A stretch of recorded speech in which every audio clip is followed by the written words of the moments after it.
In Charlotte, protesters throw rocks and water bottles at police, stomp on and damage vehicles. They block traffic on a major interstate, then grow in intensity. They broke into the back of a tractor trailer and started setting items on fire. 16 police officers were injured, one hit in the face with a rock. The riot sparked by the fatal police shooting of 43-year-old Keith Lamont Scott Tuesday afternoon. In an emotional Facebook live stream, a woman who says Scott was her father claims he didn't have a gun, and if he did, the police planted it. My daddy is definitely disabled. What gun he had?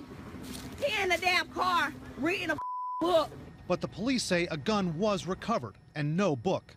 Mr. Scott exited his vehicle armed with a handgun as the officers continued to yell at him to drop it.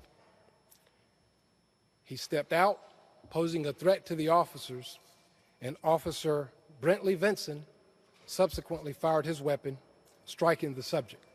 The officer, who like Scott is African American, was not wearing a body camera.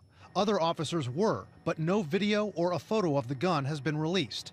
The incident comes just days after a fatal officer-involved shooting in Tulsa, Oklahoma that has also drawn scrutiny. Police say officers came upon Terrence Crutcher beside a vehicle stopped in the middle of the road last Friday. That looks like a bad dude, too. His hands are up, but when an officer orders him to the ground, he instead returns to his car. Officer Betty Shelby shoots him. The officer's attorney says she was afraid he was behaving oddly and reaching for a weapon, but police say no weapon was found, only the drug PCP. And family lawyers say his car window was not even open. We see very clearly on the video that Terrence never made a sudden movement towards the officers or towards going inside of the vehicle. We can see on the video that when Terrence was shot, the officers were not in any imminent harm. Both cases raising the question, under what circumstances is police use of force allowable if an officer thinks a person has a gun? Someone who has the intent to use that gun can use that within less than a second and bring fatal harm to you or another officer or somebody nearby.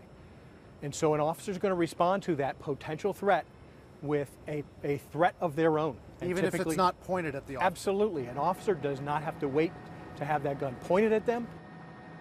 Now, the officers in both Charlotte and Tulsa are now on paid administrative leave pending investigations. Law enforcement expert Ron Hosko says of the two cases, this officer, Betty Shelby in Tulsa, Oklahoma, is the one most likely to face possible charges because there is no dispute that the man she shot and killed was unarmed.